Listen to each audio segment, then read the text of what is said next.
ओम।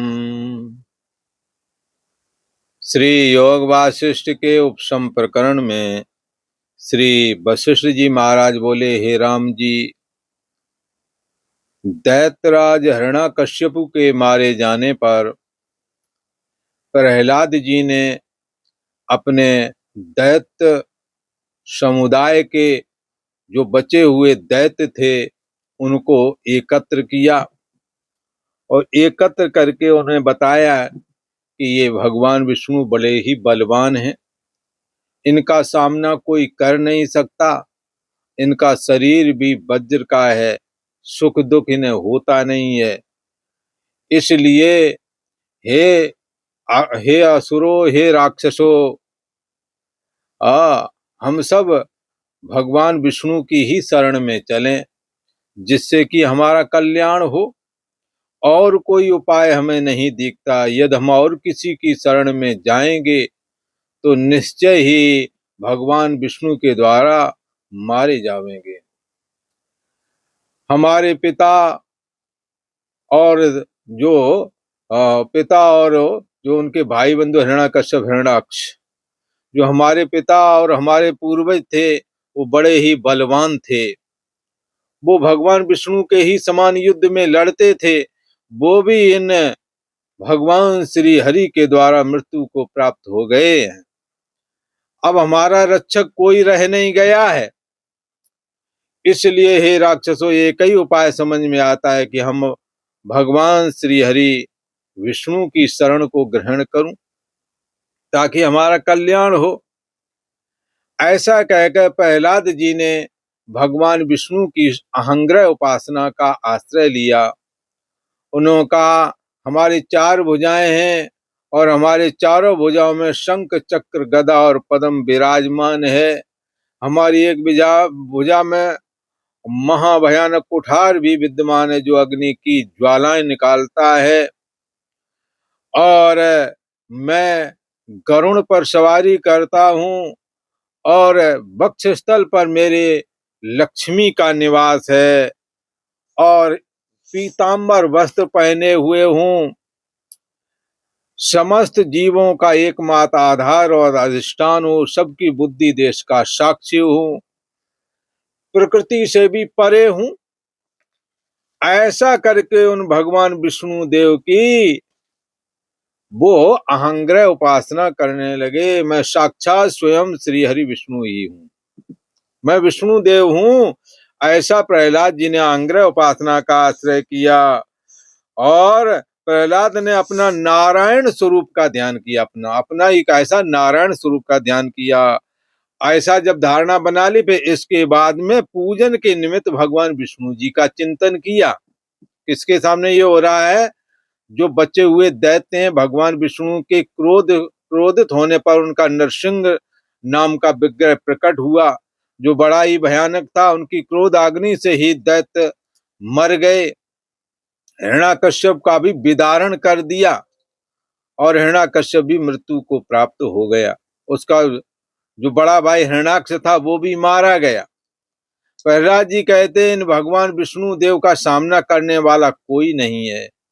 इन्हों का यो जो चिन्मय विग्रह दिखाई देता, ये भी वज्र के समान यह मजबूत है। इसको कोई कुछ बिगाड़ नहीं सकता इस भगवान विष्णु का। इसलिए हमें उन्हीं की शरण में चलना चाहिए। भगवान विष्णु का प्रहलाद जी ने चिंतन किया और मन में विष्णु जी की दूसरी मूर्ति, जो गरुड़ पर आरूढ़ और चार शक्तियां जिन्हों के पास रहती हैं, धर्म, अर्थ और काम का प्रतीक, जो भगवान विष्णु की चार भुजाएं हैं, उन चारों भुजाओं में शंख चक्र गदा और पद्म धारण किए हैं। भगवान श्री हरि विष्णु का रंग कैसा है? श्याम रंग है। चंद्रमा और सूर्य की नाई उनके सुंदर नेत्र हैं और हाथ में सारंग धनुष धारण करते हैं।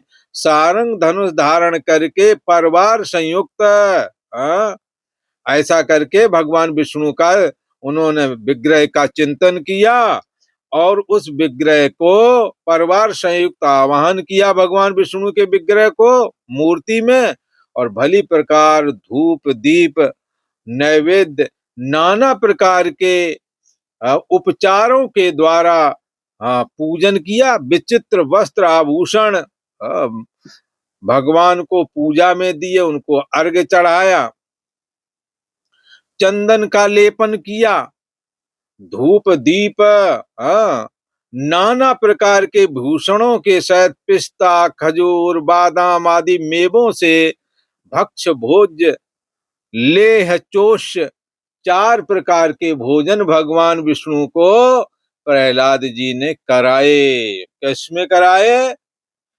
मूर्ति में भगवान श्री हरि विष्णु का आह्वान किया, शंख चक्र गदा और पद्म धारण किए उन भगवान श्री हरि विष्णु की परिवार के सहित खोडर उपचार से पूजन किया। बड़ा सुंदर भक्ष भोज्य ले चोष भोजन कराया। भक्ष माने जो भक्षण किया जाता है, ले माने चटनी, चटनी जैसे है, और चोष माने जिनको चूसा जाता है, जैसे वो सहजन की फली बनाते तो उसको चूसते हैं। भक्ष भोज्य लोस ले और चोष जैसे गन्ना को चूसते हैं, ऐसे ही और लेह कहते हैं लपसी की तरह। भक्ष जिसको खाए निगल गए, भोज्य भक्ष भोज्य लेह चोष, ऐसे 4 प्रकार का भोजन कराया। और ये पूजन की विधि समस्त दैत्यों को उन्होंने सिखाई और कहा मैं ही विष्णु हूं, ऐसा पहले धारण करो, फिर विष्णु भगवान की पूजा करो। ये आंग्रह उपासना करने वाला पुरुष विष्णु स्वरूप हो जाता है और शुद्ध चैतन्य सत्ता आत्मा में अहम को प्राप्त हो जाता है। और यहाँ मुक्ति हुई तो हुई, नहीं तो सीधा वैकुंठ धाम भी प्राप्त हो जाता है। तो यहाँ कहते हैं वहां वैकुंठ धाम में दुर्लभ आत्मक ज्ञान के द्वारा ही, क्योंकि आत्मा ही मोक्ष स्वरूप है, चाहे उसको यहाँ जान लो अथवा वैकुंठ धाम में जान लो, पर भगवान विष्णु की अपार महिमा है। विष्णु लोक में जिसे वैकुंठ लोक कहते हैं, वहाँ विष्णु की समीपता मात्र से दुर्लभ तत्व ज्ञान सहज में ही प्राप्त हो जाता है और मैं आत्मा ही हूँ, मैं ब्रह्म ही हूँ, ऐसा भाव वहाँ स्वाभाविक ही जाग जाता है। इसलिए वैकुंठ धाम में जाने वाले मुक्त भगवान की कृपा से मुक्ति को प्राप्त कर लेते हैं, मोक्ष हो जाता है उनका। यहाँ कहते हैं कि प्रहलाद ने उन दैत्यों को ये पूजन का विधान, ये उपासना पद्धति अहंग्रह उपासना, अहम ग्रह उपासना, ये अहंग्रह उपासना है। आप किसी भी देवता की अहंग्रह उपासना करके उस देवत्व भाव को प्राप्त कर सकते हैं। जैसे कि प्रहलाद ने भगवान विष्णु के विराट रूप का आराधन करके जब उन्हें रस्सियों से बांध दिया गया और शरीर को बांध करके फिर उस पर पत्थर बांध के समुद्र में डाल दिया गया, तो प्रहलाद जी को भगवान विष्णु की अहंग्रह उपासना लगता जन्मजात ही सिद्ध थी। उनकी विराट रूपता को वो पहले से ही जानते थे। उनकी माता जो कयादु थी, उन्हों को जब इंद्र बंदी बना करके ले जा रहे थे, उस समय जब हिरण्यकश्यप तपस्या करने चला गया था, तो नारद जी ने उन्हें छुड़ाया और कहा तुम ये अनीतिपूर्ण काम क्यों कर रहे हो? कयादु जी के गर्भ के अंदर भक्तराज प्रहलाद जी का निवास है, इसलिए उनको फिर पता नहीं कश्यप जी के किसी के आश्रम में छोड़ दिया और वहां नारद जी की कृपा से भगवान विष्णु की महिमा का ज्ञान उन्हें गर्भ में ही हो गया था। ये आंग्रह उपासना वो गर्भ में ही सीख गए थे। लिहाजा जब उन्होंने हिरण्यकश्यप ने उन्हें मारना चाहा, पर्वत की चोटी से गिराया गया, अग्नि में जलाया गया, पर छोटी चीज हो जल जाए, विराट पुरुष कैसे जलेगा थोड़ी सी अग्नि में? उन्होंने विराट पुरुष विष्णु की धारणा की और पत्थर ऊपर रखकर रस्सियों से बांध करके जब समुद्र में फेंक दिया गया, तो विराट पुरुष की जैसे ही धारणा की कि मैं विराट पुरुष हूँ, सूर्य चंद्रमा हमारी आंखें हैं और इड़ा पिंगला सुषुम्ना जो नाड़ियां हैं वो गंगा यमुना सरस्वती हैं, हिमालय हमारी हड्डियां हैं, सुमेरु पर्वत हमारी रीढ़ की हड्डी है, पैर हमारे पाताल हैं, सिर हमारा ब्रह्मलोक है। इस प्रकार 14 ब्रह्मांड जो विराट पुरुष का स्वरूप है, उसी विष्णु का, ये विष्णु का ही स्वरूप है उन्होंने उन विराट पुरुष भगवान श्री हरि विष्णु का, जो कि उन्हें अहंग्रह उपासना पहले से ही सिद्ध थी, उन्होंने स्मरण किया। और विष्णु पुराण में तो ऐसा कहा गया है कि अट अट की आवाज करके सारे रस्सियां टूट गईं और पत्थर भी पता नहीं कहाँ गिरा जा करके उछल के, क्योंकि विराट पुरुष तो समस्त पर्वतों को भी धारण करता है, तो पत्थर का टुकड़ा क्या करेगा। तो इस प्रकार से प्रहलाद जी की विराट धारणा की वजह से समुद्र उन्हें डुबो नहीं पाया। समुद्र ढेले को, पहाड़ को, मिट्टी के, पृथ्वी के किसी एरिया को डुबा सकता है, पर सारे ब्रह्मांड को कैसे डुबाएगा। तो सारे ब्रह्मांड में तो 14 लोक आते हैं। तो यहाँ प्रहलाद जी ने ये उपासना पद्धति अपने दैत्यों को सिखाई कि भगवान विष्णु की शरण चलो और भगवान विष्णु की अहंग्रह उपासना को करो कि मैं ही विष्णु हूँ। और ये 4 पुरुषार्थ हैं, धर्म, अर्थ, काम और मोक्ष, यही भगवान विष्णु की 4 भुजाएं हैं। और शंख, चक्र, गदा और पद्म वो धारण किए हुए हैं, गरुण पर सवारी किए हुए हैं, और सबकी बुद्धि देश के साक्षी है, सबकी अंतरात्मा है। और खोटस उपचार से उनका पूजन किया, भांत भांत के भोजन कराए, भोजन निवेदन किए। तो दैत्य भी वैसी पूजा करने लगे, ये मानसी पूजा। इसी प्रकार जब मन से पूजन किया, विष्णु को ये सब अर्पण किया, और फिर क्या हुआ, ऐसा करने से उनके अंदर भक्ति का जागरण हुआ। जब इन्होंने खोटस से पूजन अर्पण किया और परम भक्ति को प्रहलाद प्राप्त हुआ। जिस प्रकार मन से पूजन किया, उसी प्रकार अंतःपुर में, उसी प्रकार जब वो अंतःपुर में गए तो विष्णु की मूर्ति देखकर पूजा करी। इसी प्रकार दिन प्रतिदिन विष्णु का पूजन किया, और जिस प्रकार प्रहलाद मन की चिंतन से पूजा करे, दैत्य उसे देख रहे थे, समझ रहे थे, उसी प्रकार उन दैत्यों ने भी भगवान विष्णु की मानसी पूजा की। इसलिए अहंग्रह उपासना अति श्रेष्ठ उपासना है। अभी पूर्व में निकल गया है कि जन आने वाला है कि इंदु नाम के ब्राह्मण के 10 पुत्र हुए थे, 10 ने अहंग्रह उपासना की थी, मैं ही हिरण्यगर्भ ब्रह्मा हूँ। और 10 ब्रह्म पदवी को प्राप्त हुए। 10 ब्रह्मांड उन्होंने रचे अपने संकल्प से। वहां के सूर्य, चंद्रमा आदि अलग अलग थे, वहां के ब्रह्मा, विष्णु, रुद्र आदि भी अलग अलग थे। ये सब हर एक ब्रह्मांड में एक एक ब्रह्मा, विष्णु, रुद्र होते हैं। तो ये सारी चीजें उनको, ये वैभव जो ब्रह्मा वाली सर्ग रचना आदि का जो शक्ति है, वो इन लोगों को भी प्राप्त हुई थी। इन 10 ब्राह्मणों को, जो इंद्र नाम के ब्राह्मण के जो 10 पुत्र थे, वो सदाशिव के आशीर्वाद से उनके घर जन्मे थे, उनको भी ये ब्राह्म शक्ति प्राप्त हुई थी। तो कहते हैं कि प्रहलाद ने ये पूजन विधि सभी दैत्यों को सिखाया।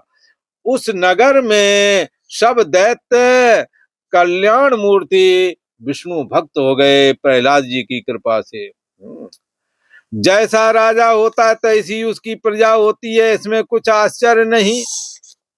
यह वार्ता देवलोक में प्रकट हुई कि जिन दैत्यों को तुम मार के आए थे भगवान विष्णु की कृपा से, वो दैत्य भी विष्णु भक्त हो गए। और विष्णु भक्त हो गए तो भगवान विष्णु की उधर भी अब कृपा होगी, अब क्या करोगे। है तुमने भगवान विष्णु की कृपा से हिरण्यकश्यप हिरण्याक्ष का वध किया था, वध करवाया था भगवान विष्णु के माध्यम से, पर अब भगवान विष्णु ऐसा ना करेंगे। बोले क्यों? बोले प्रहलाद नाम का जो ये दैत्य है, जो हिरण्याकश्यप हिरण्याक्ष के मारे जाने के बाद में बच गया था, ये दैत्य भगवान विष्णु का परम भक्त हो गया है। और इसके साथ रहने वाले और दैत्य समुदाय थे, वो भी भगवान विष्णु के परम भक्त हो गए। अब विष्णु उनका भी पक्ष ग्रहण करेंगे, क्योंकि भक्त का पक्ष भगवान श्री हरि ग्रहण करते हैं। मद भक्ता यत्र गायंती तत्र तिष्ठन्ति नारदा। नारद जी को भगवान विष्णु ने कहा, मेरे भक्त जहाँ मेरा गायन करते, मेरा स्मरण करते हैं, श्रवण मनन ध्यान करते हैं, जहाँ मेरा तत्र तिष्ठामि नारदा। हे नारद, मैं वहीं रहता हूँ। योगी नाम हृदय न चा। हाँ, योगियों के हृदय में उतना अच्छा नहीं लगता। जहाँ हमारे भक्त हमारे गुणानुवाद करते हुए कीर्तन गाते हैं, भाव विभोर हो जाते हैं, ऐसी जगह पर मैं रहता हूँ। तो ये बात दैत्यों वाली बात देवलोक में प्रकट हुई कि ऐसा ऐसा हो गया है। दैत्यों ने भगवान विष्णु से द्वेष त्याग दिया है। इंद्र को बताया गया कि दैत्यों की हार का कारण था क्योंकि सारे के सारे दैत्य भगवान विष्णु से द्वेष करते थे। ये विष्णु बड़ा छलिया है, कपटी है, ऐसा बोलते रहते थे। पर आज वो बात नहीं रही, वो दैत्य सब भगवान विष्णु के भक्त हो गए। अब क्या करोगे? हाँ, तब देवता आश्चर्य को प्राप्त हुए। अरे ये तामसी देवता राक्षस है, ये दैत्य, ये विष्णु भक्त कैसे हुए हैं? बड़ा आश्चर्य हुआ। इंद्रादिक देवता अमरगण विचारने लगे, अरे यह क्या अनर्थ हो गया है? विचारने लगे, ये क्या हुआ जो दैत्यों ने भगवान विष्णु की भक्ति ग्रहण कर ली? ये तो हमारे लिए बड़े घाटे का सौदा है। और उनको ये भगवान विष्णु की भक्ति कैसे प्राप्त हुई? ये तो मुझ देवताओं के पास ही ऐसी भक्ति रहनी चाहिए, क्योंकि भगवान विष्णु की कृपा से ही मैं यहाँ स्वर्ग में विराजमान रहता हूँ। बड़ा आश्चर्य उनको हुआ। ऐसे आश्चर्यवान होकर के वो सारे देवता मिलकर के क्षीर समुद्र में पहुंच गए। महाराज, हे सरकार, ये क्या मामला है? हम तो तुम्हारे भरोसे बैठे थे, अब उधर का भी करोगे? कैसे हमारा गुजारा होवेगा? आश्चर्यवान होकर के क्षीर समुद्र में दैत्यों की वार्ता करने के निमित्त वे विष्णु के निकट गए कि ये दैत्यों में ऐसा ऐसा हो रहा है महाराज, ये कहाँ है अन्याय, बताओ। अगर ये तो आपसे शत्रुता करें तो आप हमारी विजय प्राप्त कराएंगे, पर ये आपसे भक्ति करने लगे, ये तो बड़ा अशुभ सूचक है हमारे लिए। अब मैं क्या करूं? उन देवताओं ने कहा, हे भगवान, ये आपने क्या माया फैलाई है कि जो दैत्य सर्वदा आपका विरोध किया करते थे वो अब तुम्हारे साथ तन्मय हो गए हैं। मैं ही विष्णु ऐसा तन्मय हो गए हैं, आपके गुणानुवाद में लगे रहते हैं, आपकी भक्ति में आंसू बहाते हैं। हाँ, अब तन्मय रूप हो रहे हैं। हे भगवान, कहाँ वह दुर्प्रवृत्ति? कितनी दुर्प्रवृत्ति थी, ये पर्वत को चूर्ण कर देते थे, मुक्का मार करके पर्वत तोड़ डालते थे। कहाँ वह दुर्प्रवृत्ति, पर्वत को चूर्ण करने वाले दैत्य? और कहाँ तुम्हारी परम निर्मल भक्ति, जो अनेक जन्मों में किए हुए शुभ कर्मों से, सेवा शुश्रूषा करने से, साधु सेवा करने से, शुभ कर्म करने से, निष्काम कर्म करने से जो भक्ति प्राप्त होती है, अनेक जन्मों में प्राप्त होती है। हे जनार्दन, तुम्हारी भक्ति वह तुम्हारी भक्ति कहाँ और उनकी वृत्ति कहाँ? यह तो बड़ी अपूर्व वार्ता हुई है, ये कैसे हो गया भगवान? ऐसा देवताओं ने भगवान श्री हरि विष्णु से पूछा। आज इतना ही, आगे वाले एपिसोड में आप आगे की चर्चा सुनेंगे।